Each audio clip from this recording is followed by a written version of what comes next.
Oh, I don't know what that sound was. It just came from yours, but it was your. That was the weirdest sounding can open, and actually came through your mic. I didn't know what that was. It's kind of down below my mic, but that's all right. Well, I picked it up this time. No liquid death today for me. Flavored sparkling water for me. Blackberry lemonade. But we're just here to rant today, everybody. We're here to talk about what we think so far. We watched the California and Florida regionals yesterday on February 22nd. We have pretty much seen a sampling of a lot of groups at this point. So we wanted to do our version of essentially like not predictions, but like way too early like discussions. Half the groups didn't have uniforms yet, but we've seen a lot of drumming. We can assess where they are this early in the season. So this is just going to be a very laid back kind of stream of conscious. What do we think? Where do we think groups stack up? A lot of stuff that we say here is not going to be correct by April.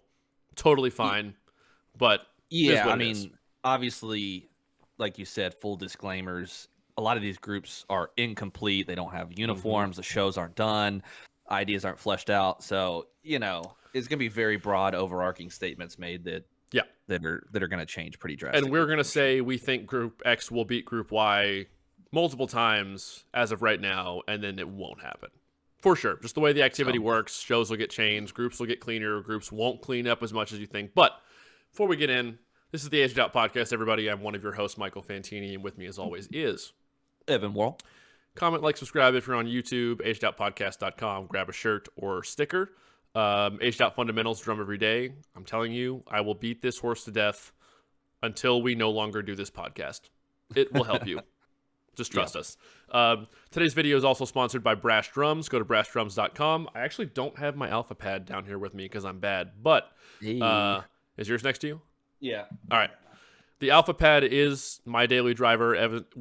Evan gives lessons on it. It feels so good to play on. They also have the Wingman quad pad and the Mojo, more like lower tier, still a solid pad, very articulate, single surface like snare pad.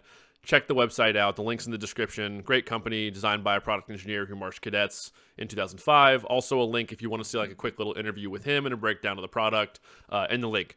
Facebook, Instagram, Patreon, join on YouTube. Okay, let's dive in.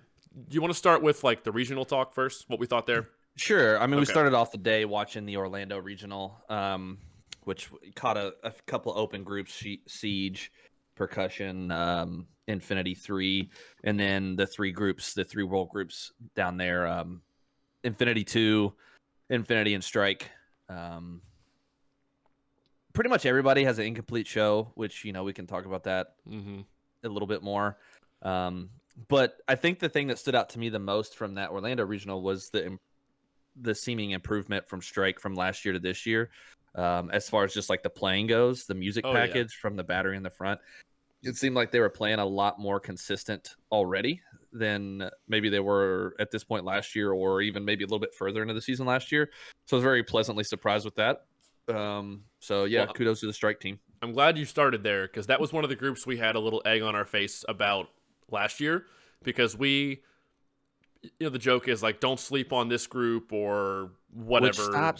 People stop saying it's lame, but stop saying that's not the point. The point is we missed Strike last year and they ended up finishing in 19th. They made semifinals. I think our predictions had them in second or third to last or something. We did not look into them enough, and that's on us. And we'll fully own our miss on that one this year. It seems like they're continuing the solid, I guess, product or program they put out last year. I mean, we were pleasantly surprised, and it was good. It seemed like they had a solid level of clarity for this earlier. They're playing world-class stuff, so good for them. And then I was a little surprised that Infinity 2 was ahead of them at that regional. At least you and I both said that. Maybe at least in a couple of the captions or sub-captions. Obviously, we're watching on the stream. We're not there in person. We're not really watching. We're not really judging the show based on the sheets, the judges' sheets. We're just kind of like overarching watching the shows. The ears and eye test, pretty much. So, but it's still early, like I said. So there'll probably be some flip-flopping with groups as the shows get fleshed out and stuff, and you start to finish products. Go ahead. No, I was going to say Infinity 2, the show is like kind of on par with a lot of the stuff they've been doing, like the Sweeney Todd, the Demon Barber, like very generally effective, kind of very fleshed out, or the production level is very high. So yeah, something that struck me getting to watch Infinity 2 and Infinity back to back. Someone let us know this, and I should have looked it up, but I've been thinking about this earlier today. Did the same people write and arrange the music for I2 and Infinity? I think it's some of them do. Like I remember when we talked to that group, like Mike and Matt and them last year, that some of them like will dip over. I don't think it's like okay, like everybody writes for like that makes sense groups, then but that's the setup, because something that struck me, I was like, oh, for being a part of the same organization, like the writing seems very different stylistically. And again, in different shows are going to call for different writing styles and approaches. I understand all that, but it was just very stark difference to the Battery writing specifically. Yeah, so it got me thinking. Yeah, I think Infinity tends to lean a little bit more into like the motifs or like callbacks to certain things throughout their show programming. At least that's the vibe I get through the design. No, yeah, the design this year, I mean, their last like 3 or 4 shows definitely have a certain vibe to them, with kind of like the breath and like the airiness within the soundscape world. It's another good show. Airiness it was is a definitely good descriptor. That's a good way to put it. It was definitely easy to tell when Infinity came on that there was like a bump up in clarity as far as like the readability, because sometimes on those streams you're like, is this a Boomy Jim? Can I tell this? And then when somebody comes out and plays really clean, you're like, oh, okay. Yeah. It corrects your ears or your second guessing of your ears very quickly when there's that separation from group to group, when it finally gets to a top tier group. And what I'll say is, in terms of what I think of the Infinity main group, I think they'll be in the same range. If I had to make a way too early dart throw, just based on what I saw and heard, I think I will, admittedly, to be very transparent, because that's what we like to do on here, I like last year's show more than this year's show. Now, this year's show is not as fleshed out. Obviously, I have memories of the final product of last year, etc. But I do remember seeing Infinity's show early and buying in quickly to what they were doing. So if I had to compare the 2 year shows, I liked last year's show more than this year's show, even at this point in the season. Although I still think they have a strong product. I think the group's going to play well. I think they'll be in that. They'll be in the top 10. They'll be in that United range. Yeah, last year they were Matrix 6. United, 6, 7, 8, maybe 5. Who knows what'll happen with the top 5? Although I think it was more likely last year they had a shot at breaking the top 5 than this year. As of what I've seen now, I'll make that bold claim. But it's tough to do that. We've talked about that endlessly on here. It's so hard to break into that conversation of that top echelon of the groups that are typically in the conversation for medals in independent world. But I think they're going to be one of the better groups in the activity for sure. I have no doubt in my mind about that too. So good for them. Seems like another good year. We'll see where it ends up in the end. Want to jump to California? Yeah, so then we hopped over and watched the California prelims because of the time difference. First group that went on, I think, actually we saw Chino Hills, their Paint It Black show. Watched that. Only 4 snares, which was surprising. Yeah, a little bit smaller group than maybe some of their groups. Which with high school is very cyclical with like recruiting or just the number of students enrolled. I mean, so yeah, how it works out. Obviously, still very strong. Presenting their show's going to be well put together. That team, John Mapes, and I don't know if Ian's still designing really, or I know the other. Can't remember his name off the top of my head. Was going to start writing for Ian Grom this year and stepping into more of that role. But anyway, still really good. The quads were really good. Yeah, I was going to say, we don't like to critique the high school bracket or arena groups early on, especially. We just kind of like to appreciate what they do well and highlight it. But I will say, kudos, their 3 quad players seem very good from what we saw yesterday. But I don't want to get down the rabbit hole of critiquing them too much. But so yeah, I watched Chino Hills High School first. Good as always, strong showing. And then RCC went on first in that bracket. And that show's really cool. I can't remember the title of it. Something about these broken eyes, made for these broken eyes, or something like that. The show just has a really cool vibe. Yeah. You know, they're coming out and they're doing all that like shake quick head stuff turns and stuff. The quick hand turns, the twitch motions. Yeah. It has a really cool vibe to it. The visual stuff. They do like a pre-show almost, or like an on-field where like it each starts section, like, right away, plays. which is really interesting. It's very unique. I was like, okay, here we go. Yeah. So we'll talk about the results here in just a second. But you know, that show visually already too is just very intriguing. So I'll be anxious to see the finished product of that. I don't really think they did any more at this show than what they did a couple weeks ago at the Arcadia show. But obviously they had their uniforms and stuff. So I don't remember the order after that. No, so I think Instinct was next. The new group Instinct might have been next. Then you had Instinct, Dark Sky, Meraki, and Pulse were the other four. Red Wave. Red Wave was there too. Gotcha. Which, you know, Meraki came out in World this year. Obviously, they won Open Class last year, so have proven that they have success in the WGI activity. I thought the show, I think it was titled Flicker. It was well put together, well produced, and I feel like they were very smart in their bump to World. That I don't want to put words in their mouth, but it didn't feel like they tried to like do too much. Exactly. They just like kind of took what worked for them last year from a design methodology or pedagogy, and like, hey, we're gonna bump this up a little bit, but not try to like, you know, maybe reach outside of our wheelhouse year one too much. That's the way it came off to me, at least. Yeah. They're going to do enough to be considered a world-class group. And it feels like a finalist quality group. You took the words right out of my mouth. I mean, it seems like they took the approach that we've pointed out the groups have taken in the past, whether they're new to World or not, I think they have a world-class show, a world-class book, in my opinion, but they're not overdoing it, like you said. And I think they're trying to bank on, we're just going to execute really well, and we're going to do a nice, concise show with a bow on it at the end of the season. It's all going to make sense. We're not trying to get too cute with it, and we're just going to play really well. And cleanliness and execution is going to carry us with a sound show based on the sheets. And what I will say is, I think they're going to beat some people you wouldn't have thought they were going to beat going into the season. I mean, I could see them at the end being in that 13 to 15 range, 13, 14, 15.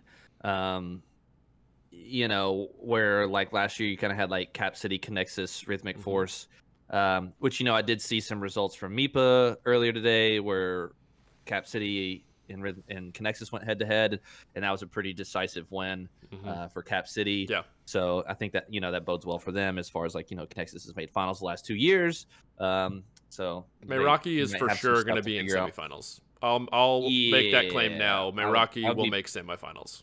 I would be pretty surprised. Like last year's semifinalists, like the kind of the cusp there was like Vigilante, Strike, Infinity 2. Yeah, it's definitely, yeah. And Dark Sky was 16th last year, and you know that it's early. Like a lot of groups still have a lot of production and obviously cleaning to do. So there should be some opportunity for up and down as the season goes on. Who else do we Pow see? Was there too. Pow was there. How do we forget Pow? I thought that actually after like watching RCC and like hearing Pow, I actually told you when we were watching, I was like, I don't know, these drums sound way better on this stream than RCC's drums.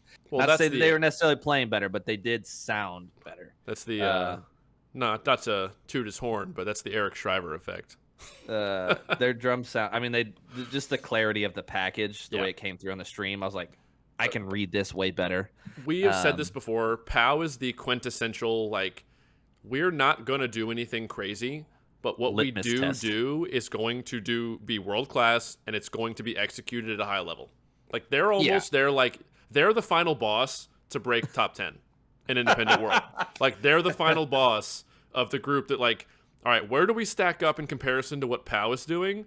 And it'll help us gauge, are we going to make finals? Are we going to be in 11th, 9th? How good is Pow? And where are we in relation to it? That's actually a great analogy. Final boss. That's what they are. Yeah. And they played really well. Admittedly, again, transparency, wasn't it? I liked their show last year more than this year. I liked the They Fireflies. did like the Firefly show last year. Yeah. This year's show didn't do a whole lot for me. We'll see how it evolves over the season. We'll watch more West Coast regionals. We'll see them again, and obviously at finals. But for sure, yeah, they execute well. What else can you say? Finishing out that prelims block was Pulse. They went on last. Yeah, I think they give you exactly what you expect. It's really well done. The playing is high level. The shows, like, they check the box. They check the boxes. They know what they're doing. Like they figured out the game. So, and we don't say they figured the game out negatively. That's a plus to them. They know how this works. They know how to do it, and they're very smart. The thing that still kind of eludes me that I'm waiting for, I just the rope drum and the underground. I'm not making that connection quite yet. Like you get the underground scene with like the rope drum, and I'm just like I don't get this connection yet. So I'll have to like dig into that one a little bit more and see what's there, or maybe like how it ends.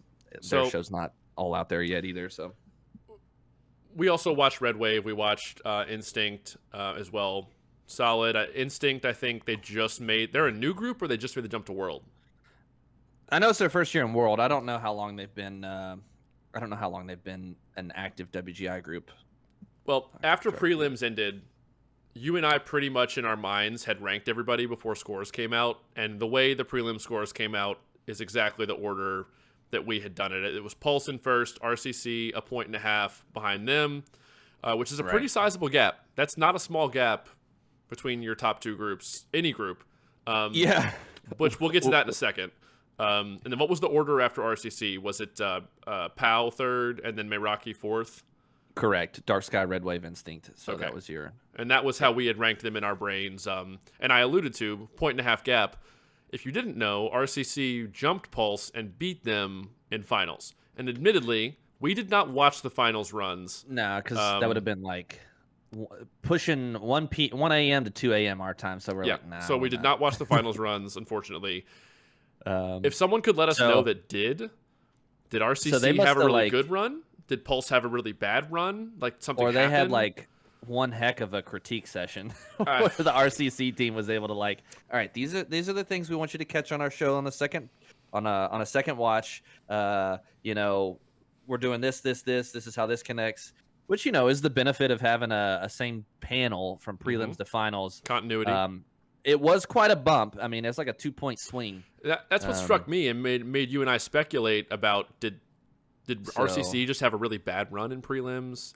Because same day, same panel. One of the biggest jumps was in an effect caption. So I was like, to go from 1.5 points down to 0.5 point up, hours apart from the runs. Could it be something, and I don't want to insinuate anything with this, but there's even the tinfoil hat of like, well, RCC went first, then there were 5 groups, and then Pulse in prelims, and then in finals they went back to back. That should not affect it. We've talked to judges before, but was that an hour apart or something? Probably about an hour and change. Yeah. But was there 11-minute intervals or something like that? Yeah, it was just eyebrow raising to see that big of a jump. But good for RCC. But they won 3 captions in finals, so it's pretty decisive, even though the gap was like 0.4 or something like. Oh, you froze.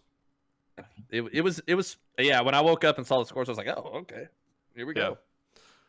So parity in the activity. You cut out for the last 10 seconds, so just re-say what you just said. You saw the scores and what?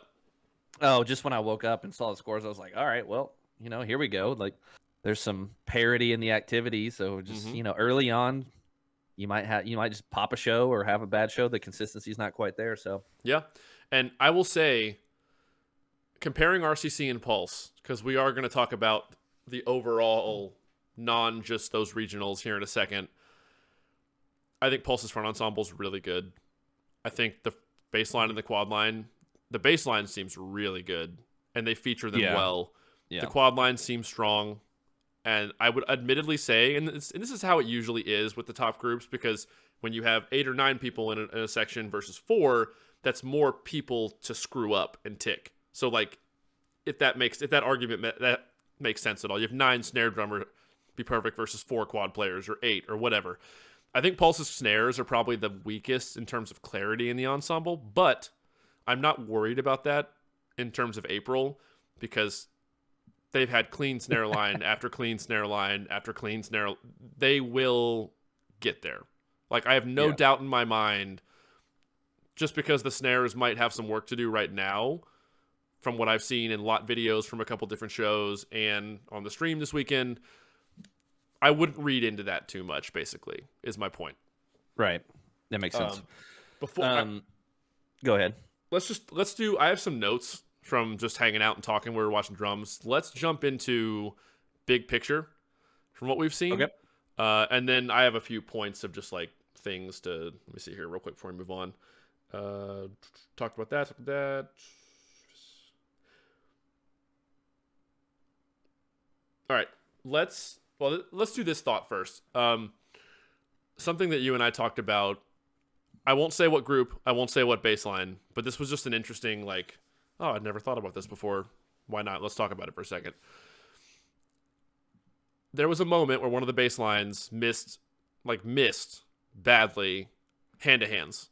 Like, it was just like a hand-to-hand moment for a couple counts, and it was not even, it was like, you didn't need to be a drummer to know it didn't sound right. And they're still, to their credit, they're selling it. The performers are still doing their thing, and I looked over at you between groups, and I went, man, that's got to be rough. Like, as a snare line, if you chow a roll or it's, like, not quite there, you can still sell it as a performer, and you know, like, all right, the judges heard that, people with ears heard that, but, like, the crowd still thinks you just played a fast roll and didn't really pick up on it. When you miss something like that as a bass line,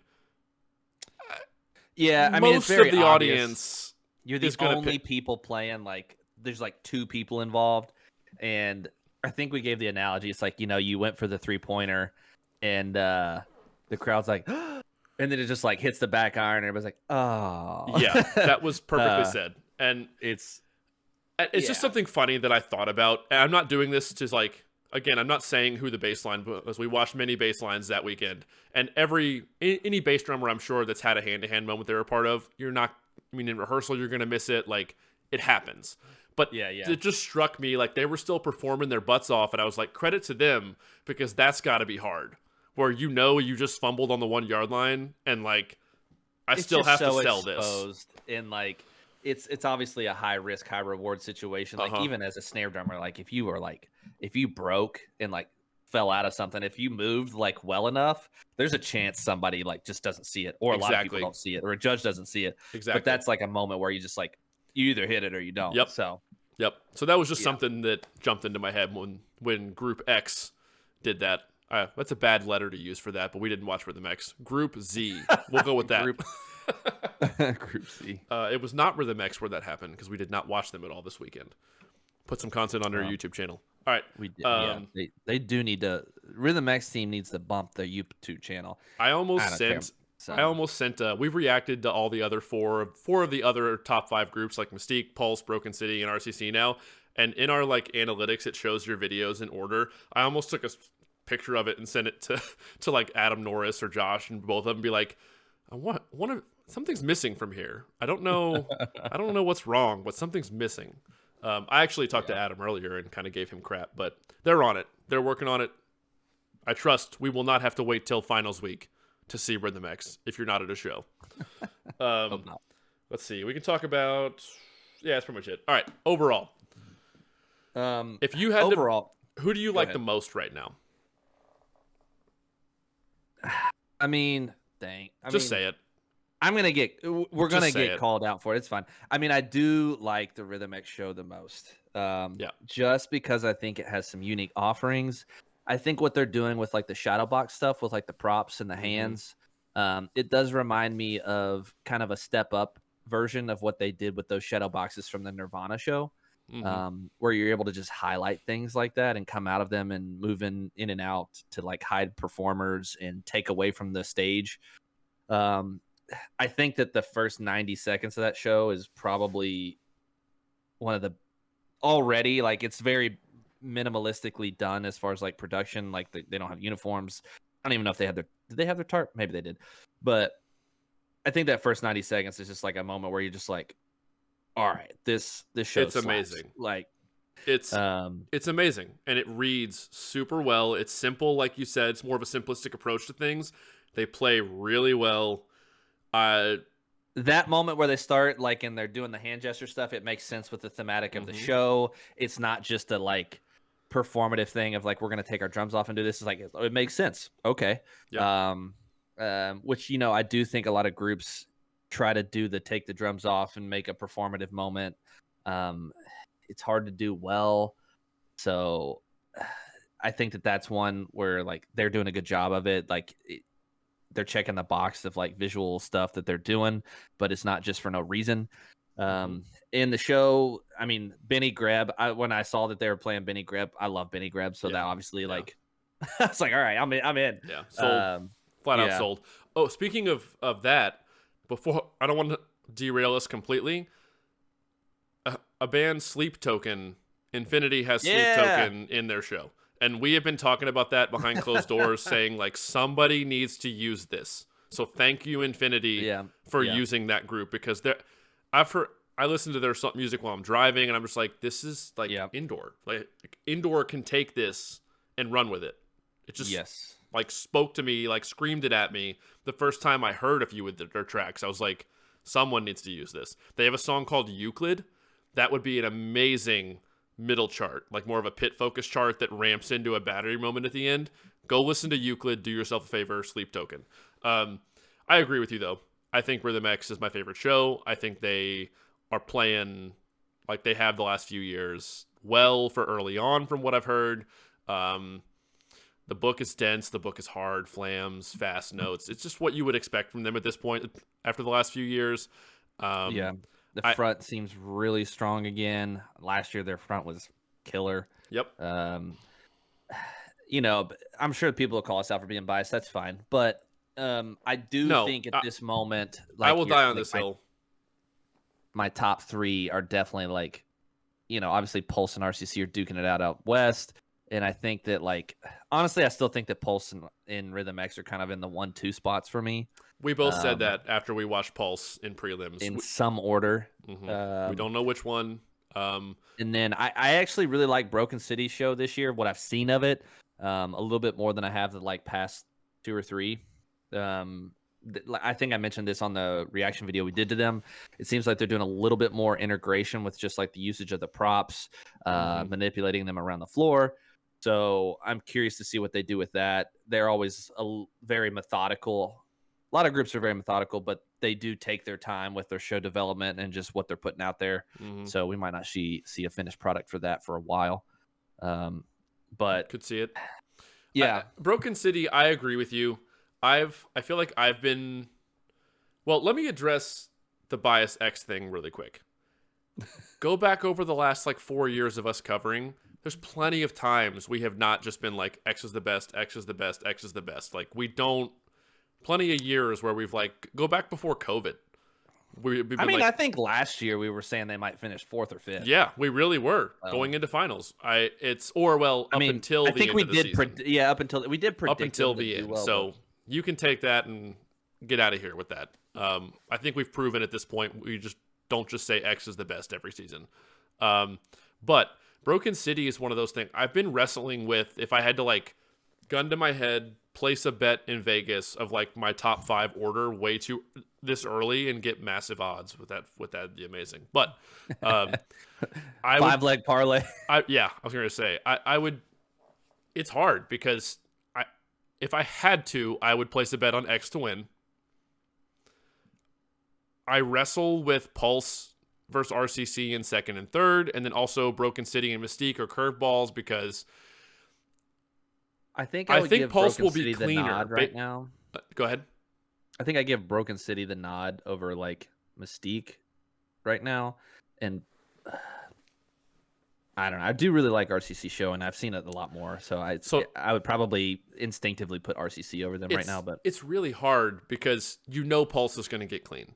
Yeah. So even if maybe their show isn't quite what it was last year or the last 2 years, they're going to execute well, without a doubt. So it's like that's going to have a lot of weight to it on its own. So say the show is like an 8 out of 10 instead of a 9 or 10 out of 10.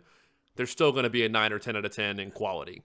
And so excellence is effective. And then if I look at historically at RCC, I would argue RCC's battery has not been as clean the last couple of years as you would have wanted them to be with the shows they've had.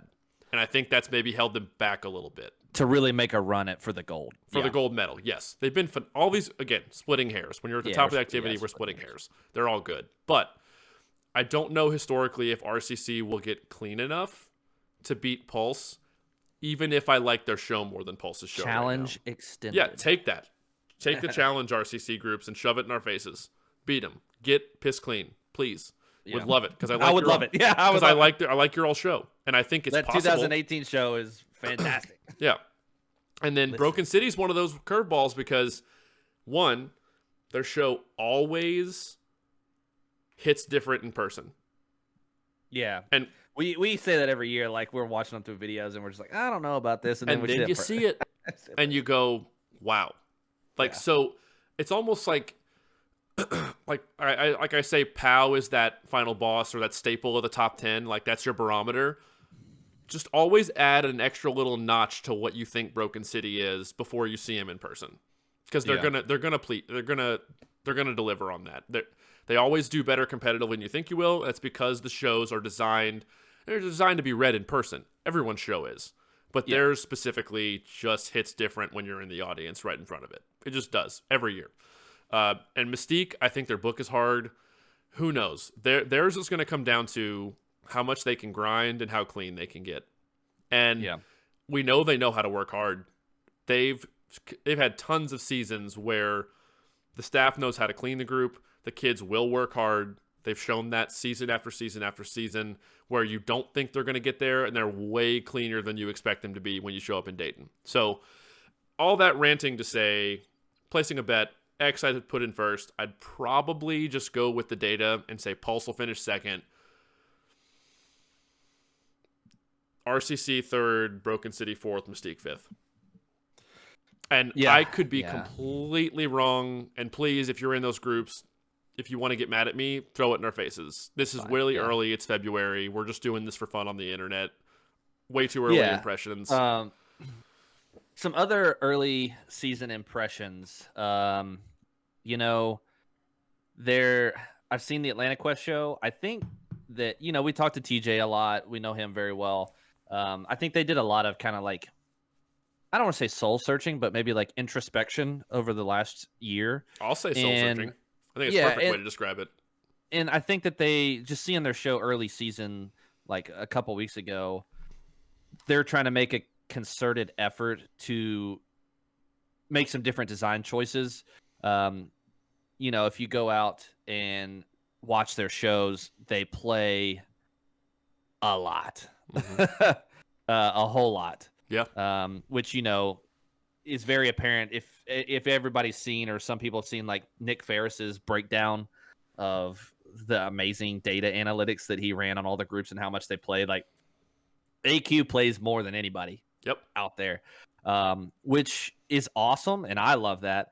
But also from a design standpoint can sometimes be inhibiting maybe to the show design, just because, if you're doing a 90-second snare feature, not to say that they did, I'm just throwing out a random number, that's a lot of time where you just stop the show to have the snare moment. Like you just pause everything else to watch the snares, which is great for me. I love watching the snares throw down, but that can be like a disruption to the flow of things. So I think that they are, in some of the staff choices they made in the off season, are trying to all right, let's build a show a little bit more competitively. And so I kind of am anticipating that paying a little dividends for them. And I think they finished like 11th last year. I think so. Around there. Maybe making a jump into the top 10. Maybe they jump up to an 8-9. They got to make it past PAL. Yeah. PAL finished 9th last year, so they got to make it past them. Which I think they can. And I think it's possible too. There's still a ton of groups we haven't seen too. I mean, pretty much if you're in the middle of the country, we haven't seen you. Like all that stuff that's like Rise, Blue Knights, Vigilantes, Monarch. I have seen a little bit. Monarch. I haven't seen Monarch. I haven't seen United. Rhythmic Force. United. Yeah. Like so. So again, this is just for us to rant and just get our thoughts out a little bit. And if we didn't talk about your group or a group you're a fan of, we will. We will probably 3 weeks from now, mid-March, late March, we'll do our mid-season podcast where we've seen more regionals. Groups have been at regionals together more, so we can see how they stack up and what they score and watch the stream. This is just an early season impressions. We've reacted to a few groups, seen all of the top 5, and random groups throughout at content that's come out. But we will talk about a full suite of world groups. Speaking of that, I guess the Ayala's good again. Ayala's good again, yeah. Ayala could repeat if they play really well, and I think they have a really good show. It's a good vehicle. Yep. So I guess the group too that we have seen that has kind of made waves is the old George Mason University. Oh man, that show. I forgot about that for a second. Which has been out there. I think it's being well received. Mostly. I do think it's obviously the show is very cheeky. Yes, it's satire. There's some things. Yeah, it's satire. There's things that are on the nose. There's things that are nuanced.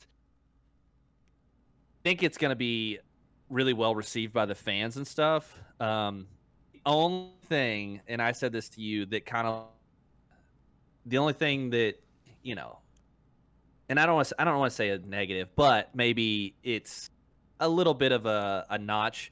Is it reminds me of watching like a comedy movie that I love or a stand-up comedian. The first time you see the movie, the jokes always hit harder than the second, third, fourth, fifth time you see it.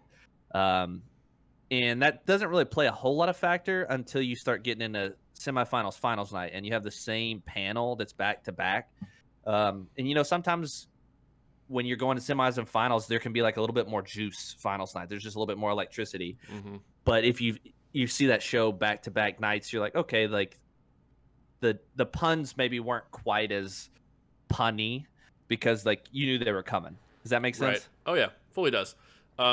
What I would recommend with that show is turn your brain off a little bit. And I don't say that negatively. Just enjoy it. It's satire. Yeah. Don't read too far into it. It's all in. Like, if you ever met Dan Shack, he is satire. Like, he's witty. He's just a goofball. He has been, like, when we were marching with him, like, he's super intelligent, super smart, but, like, just don't take it too seriously. And I mean, and I don't say that in terms of how, because they're going to play well. They've been top 15 group. They're going to play well like they have every year. They're going to move well. It's going to be cohesive, but just take it for what it is on the surface. Don't read between the lines. Don't try and make something out of nothing. It's a satire of the activity on a whole. Almost like Velvet Knights used to do. And I thought of this comparison because, Robert Martinez has come out, and I don't even know if he was being sarcastic. Robert, let me know. I know you listen to this sometimes. He loved it because Robert marched VK. Felt that vibe of like, we're the satire group. We make fun of ourselves. We make fun of the activity. Take it as that. That's what I would say. Yeah, I mean, there are, stereotypes to the activity that are 100% accurate. Yeah, certain groups have similarities year to year because it's the same design team. It's just a fact of the same way that it's the same way that certain arrangers have, calling cards. Just calling cards. Their I approach. mean, people have made memes over the McNutt special for like the last 5 years. Yeah. Or, and Colin, to his credit, leans into it. He puts it in there. Yeah. So we'll see what happens. I think that the show it'll be a fun show. It'll be for fun. Sure. I think it's going to be a fun show to watch live on finals night. I guess that's a take two. They're going to make finals. Yeah. Not really a hot take. They have for years in a row now, but if it were me, I was in that design team, I would almost be like planning something in my back pocket to like change for finals night. Yes, 100%, and it would not surprise. And we don't have insider info on this. No, I know Tim Fairbanks, Dan, Travis. We don't have insider info, but I agree with you. It would be cool if they had something in their back pocket, like one last little joke or one last little tweak to things for finals night would be cool. Yeah. All right. Well, I think that's enough. I think we talked about Early our thoughts season. so far. Still a lot of groups to see. Again, Flux, all those groups out there. If you got videos that are unlinked or hidden links, just send them. yeah, I'll watch them. We'll watch them. But what I would say is, if you want to make fun of us when half of this is wrong 2 weeks from now, feel free. But we're just covering the season. We're talking about the season as we see it. We're taking it as it comes to us. This is all just to start conversation. Let us know your opinions. Who do you like? Who do you think is not having a good year? Who do you think is having a good year? Whose show do you like? Whose show do you not like? In the comments, let us know all that stuff. I mean, we enjoy it. That's why we do all this, for the conversation and the discussion. Yeah. Patreon.com. Join button here on YouTube, agedouttpodcast.com. BrashDrums.com. Grab an alpha pad or any other pad there. Great product. Facebook, Instagram. Comment, like, subscribe. Aged Out Fundamentals. Please drum. Play paradiddles every day. It'll help you. Paradiddle diddles, puttidas, triplet roll, tap drag. Pick your poison. And we'll see everybody in the next one. Peace.